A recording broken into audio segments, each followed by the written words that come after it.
राम राम।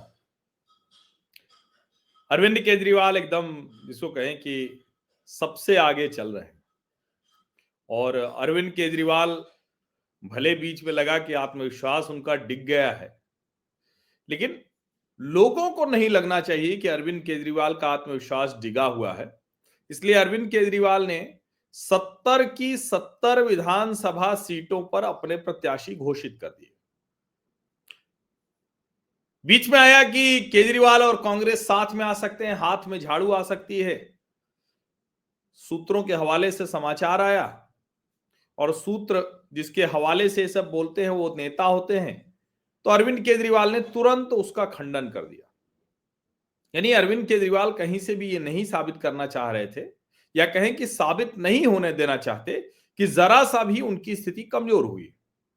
और फिर उनको ये भी लगा कि अकेले लड़के भी देख लिए, साथ लड़के भी देख लिए, दिल्ली की 7 लोकसभा सीटों पर कोई लाभ तो हुआ नहीं। तय तो यही होगा कि अगर मुसलमान मतदाता पूरा का पूरा हमारे साथ आ गया तो कांग्रेस साफ, अगर कांग्रेस की तरफ भी गया तो मुश्किल होगी। लेकिन उससे कोई चुनाव परिणामों पर बहुत फर्क पड़ेगा ऐसा नहीं लगता। अब लेकिन कई बार होता है ना, मोदी जी कहते हैं कि मैं खाऊंगा ना खाने दूंगा। तो देशज में कहा जाता है कि न खेलब न खेले देव, खेल बिगाड़ब। अभी खेल बिगाड़ब की भावना कब आती है? वो तब आती है जब आपको लगता है कि अरे भाई ठीक है, कोई भी टीम जीते कोई भी टीम हारे, मेरा क्या, मैं जीत नहीं सकता लेकिन किसी को हरा तो सकता हूं। तब खेल बिगाड़ने की एक मन में इच्छा जागती है। अब ये तो कोई छिपी हुई बात है नहीं कि अरविंद केजरीवाल ने शीला दीक्षित पर क्या क्या आरोप नहीं लगाए थे। आपको याद होगा ना कि कितने एसी लगे हुए हैं, किसी को याद है क्या? कितने एसी लगे हुए हैं उसकी बात हुआ करती थी। अब कितने एसी लगे हुए हैं ये मतलब ये कहते हुए भी अब पता नहीं किसी की जुबान जलेगी, लड़खड़ाएगी, पता नहीं क्या होगा। समझिए, अब अरविंद केजरीवाल नई दिल्ली सीट से ही प्रत्याशी हो गए हैं, प्रत्याशियों की सूची आ गई है। संदीप दीक्षित कांग्रेस से उनके सामने, कांग्रेस ने भी 21 प्रत्याशी घोषित कर दिए, अब और प्रत्याशी वो घोषित करेंगे। लेकिन संदीप दीक्षित ने भी ऐलान कर दिया है और कहा है कि मैं बदला लूंगा। अब ऐसे तो वो ठीक नहीं, गैंग्स ऑफ वासेपुर में है ना कि सबका बदला लेगा रे तेरा फैजल, क्या नाम है वो, तो खैर वो गुंडे बदमाश थे, वो सब अलग चीज है। लेकिन संदीप दीक्षित जो सांसद रहे फिर हार गए, अब सांसद नहीं रह गए। अब जो स्थिति दिख रही है कि अरविंद केजरीवाल पूर्व मुख्यमंत्री और उनके सामने 2 पूर्व मुख्यमंत्रियों के बेटे, एक पूर्व मुख्यमंत्री के सामने 2 पूर्व मुख्यमंत्रियों के बेटे। अब संदीप दीक्षित का तो ऐलान हो गया है, कांग्रेस से शीला दीक्षित जी के पुत्र हैं। प्रवेश साहिब वर्मा, साहिब सिंह वर्मा जो पूर्व मुख्यमंत्री रहे भाजपा के, उनके बेटे हैं प्रवेश वर्मा। कहा जा रहा है वो नई दिल्ली सीट से लड़ेंगे। 2013, 2015, 2020 नई दिल्ली सीट से लगातार अरविंद केजरीवाल चुनाव जीतते रहे हैं। अब संदीप दीक्षित के लिए क्या है? संदीप दीक्षित के लिए अपनी मां के अपमान का बदला लेने का बड़ा अवसर है। संदीप दीक्षित उन लोगों में है जो कांग्रेस और केजरीवाल के साथ आने के घनघोर विरोधी रहे। अब जब पश्चिमी दिल्ली के सांसद प्रवेश वर्मा का टिकट कटा था तो लोगों ने कहा कि ये क्या है भाई, भारतीय जनता पार्टी ये क्या करने जा रही है। अब समझ में आ रहा है क्या करने जा रही है, हालांकि अभी तक वो ऐलान नहीं हुआ है तो बात अलग है। और अरविंद केजरीवाल क्या कह रहे हैं कि भारतीय जनता पार्टी के पास न सीएम चेहरा है न टीम है। उन्होंने अपने 70 के 70 प्रत्याशी घोषित करके ये अल्पसंख्यकों में विश्वास जमाने की कोशिश की है कि भैया हम ही हैं और कोई नहीं है। अब ये क्या कांग्रेस पार्टी जो दर्जी की कहानी, मुस्लिम दर्जी की कहानी लोकसभा में संविधान की बहस पर प्रियंका ने सुनाई, जो गाजा पर सबसे ज्यादा अगर किसी ने बोला अरविंद जी तो चुप ही रहे, जो राहुल गांधी देश भर में मुसलमानों के लंबरदार रहनुमा बनकर घूमते हैं, तो उस सब का क्या होगा ये देखने वाली बात होगी। अब दूसरी तरफ एक और हमला शुरू हो गया है, रोहिंग्या बांग्लादेशी वाला। एलजी ने आदेश दे दिया, सब चेक कर रहे हैं, कुछ लोगों को डिपोर्ट भी किया जा रहा है, कुछ लोगों को पकड़ा जा रहा है, कुछ लोगों का जो आधार राशन कार्ड दूसरा कुछ वो रद्द किया जा रहा है। आतिशी ने चिट्ठी लिखा है कि भैया ये क्या है, ये तो हरदीप पुरी ने बसाया था, जो आम आदमी पार्टी है उसी पे टूट पड़ी है कि भाई हरदीप सिंह पुरी ने 2022 में ट्वीट किया था कि यूएन का जो भी एक पैरामीटर है उसके आधार पर हम जो शरणार्थी हैं भले वो घुसपैठिया हो उसको मदद करेंगे। अब अरविंद केजरीवाल कह रहे हैं कि केंद्र सरकार रोहिंग्या को बसाकर दिल्ली वालों की सुविधाएं छीन रही, भाजपा उनके ऊपर आरोप लगा रही। वीरेंद्र सचदेवा कह रहे हैं कि आम आदमी पार्टी ने अपराधियों को टिकट देकर बनाया। अच्छा, कमाल की बात ये कि आम आदमी पार्टी में क्यों कह रहा हूं कि थोड़ा आत्मविश्वास हिला हुआ है, जिस तरह से प्रत्याशी घोषित कर रहे हैं उससे लग रहा। अच्छा, अब देखिए मनीष सिसोदिया यहां से चले गए जंगपुरा, यहां आ गए ओझा जी अवध ओझा पटपड़गंज। इसके अलावा अरविंद केजरीवाल नई दिल्ली से लड़ेंगे ही लड़ेंगे, आतिशी कालका जी से लड़ेंगे ही लड़ेंगे, सौरभ भारद्वाज ग्रेटर कैलाश से लड़ेंगे ही लड़ेंगे, गोपाल राय बाबरपुर से लड़ेंगे लड़ेंगे, सोमनाथ भारती मालवीय नगर, सत्येंद्र जैन शकूर बस्ती। तो एक तरह से सारे जो उनके अपने प्रत्याशी थे उन्होंने खड़े कर दिए। भारतीय जनता पार्टी कह रही कि भाई करप्शन और मिस गवर्नेंस उसको ये दिखा रही है सूची। अब जरा देखिए, बुराड़ी से संजीव झा बढ़िया प्रवक्ता भी हैं, बड़े तेज तर्रार प्रवक्ता हैं, अपना अच्छा आम आदमी पार्टी का पक्ष रखते हैं, बढ़िया लड़ेंगे।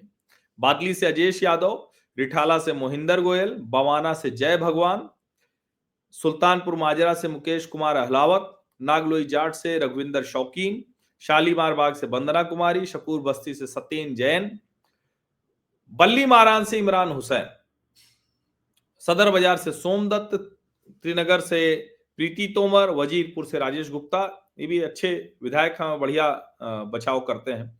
मॉडल टाउन से अखिलेश पति त्रिपाठी, ये भी विधायक है।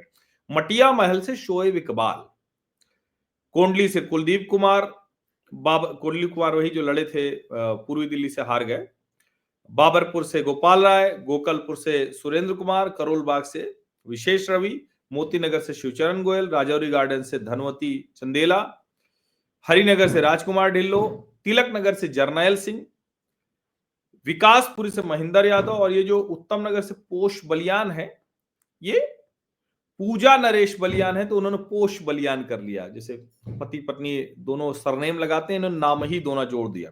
द्वारका से विनय मिश्रा, महाबल के मिश्रा के बेटे हैं शायद। दिल्ली कैंटोनमेंट से वीरेंद्र सिंह कादियान, राजेंद्र नगर से दुर्गेश पाठक, नई दिल्ली से अरविंद केजरीवाल, कस्तूरबा नगर से रमेश पहलवान, मालवीय नगर से सोमनाथ भारती, आरके पुरम से प्रमिला टोकस, मेहरौली से नरेश यादव, अंबेडकर नगर से अजय दत्त, संगम विहार से दिनेश मोहनिया, ग्रेटर कैलाश सौरभ भारद्वाज, कालकाजी से आतिशी, तुगलकाबाद से सही राम पहलवान जो है वो, और अमानतुल्लाह खां ओखला से।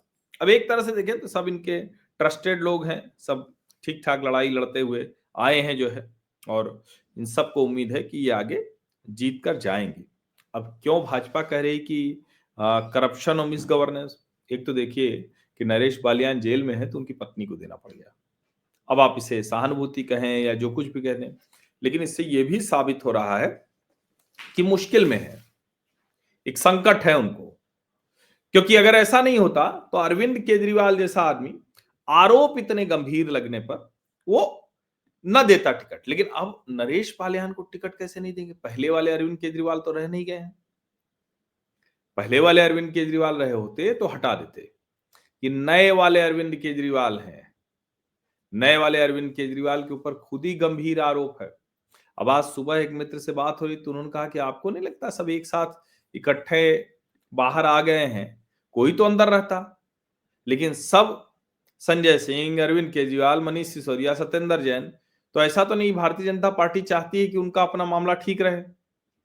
अब ये भी एक कमाल है, क्या ऐसा है क्या? अब इसका जवाब तो आने वाले समय में आएगा। कोई नहीं चाहता है कि दूसरे को सत्ता में दे, लेकिन कई बार ये भी होता है कि भाई अगर कहीं एक जगह छोटी सत्ता देने से और आगे बहुत कुछ हो जाए तो फिर क्या होगा? तब तो बड़ा अच्छा हो जाएगा। तो ये भी एक मतलब जिसको कहते हैं ना कि देखने और उस लिहाज से समझने के लिहाज से है।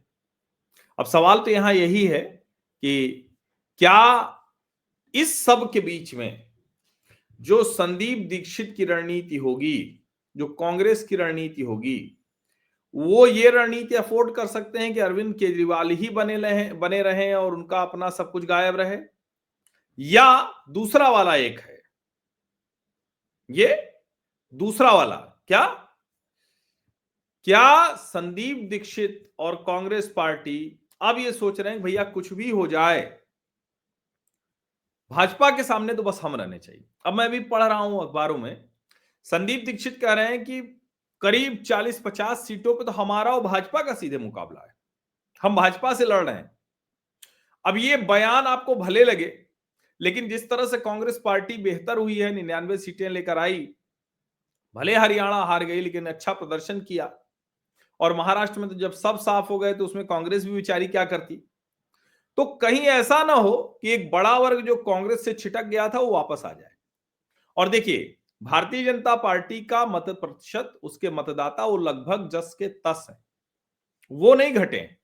तो अगर ये ऐसा कोई भी मतलब बदलाव हुआ तो उसका सीधा नुकसान आम आदमी पार्टी और अरविंद केजरीवाल को होगा। उसका नुकसान और किसी को हो ही नहीं सकता। उसका सीधा नुकसान होगा किसको?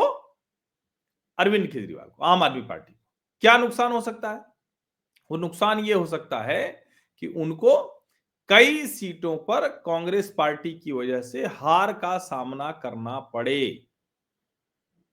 अब जब हम कहते हैं हार का सामना करना पड़े तो इसका मतलब क्या हुआ?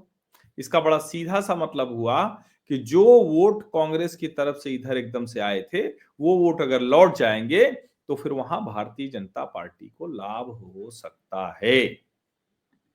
समझिए इसको, ये बड़ा महत्वपूर्ण है। ये भी देखने में नहीं समझ में आ रहा है, लेकिन ये महत्वपूर्ण होगा। और जब अब प्रवेश वर्मा तो अभी लड़ेंगे तब बात होगी, लेकिन संदीप दीक्षित तो लड़ ही गए हैं। तीनों दिग्गज एक ही सीट पर होंगे, कौन जीतेगा कौन हारेगा, तो उसमें तो संदीप दीक्षित को यही लगेगा ना कि और चाहे जो कुछ हो, लेकिन अरविंद केजरीवाल तो हार जाना चाहिए। और इसीलिए मैं कह रहा हूं कि मां के अपमान का पूरा बदला लेने की पूरी तैयारी संदीप दीक्षित ने कर ली है। अब देखना यह होगा कि उनकी वो तैयारी कितनी काम करती है, कितनी कारगर होती है। आप सभी का बहुत बहुत धन्यवाद। सब्सक्राइब अवश्य कर लीजिए, नोटिफिकेशन वाली घंटी दबा दीजिए, लाइक का बटन दबा दीजिए, अधिक से अधिक लोगों तक इस वीडियो को पहुंचा दीजिए। बहुत बहुत धन्यवाद।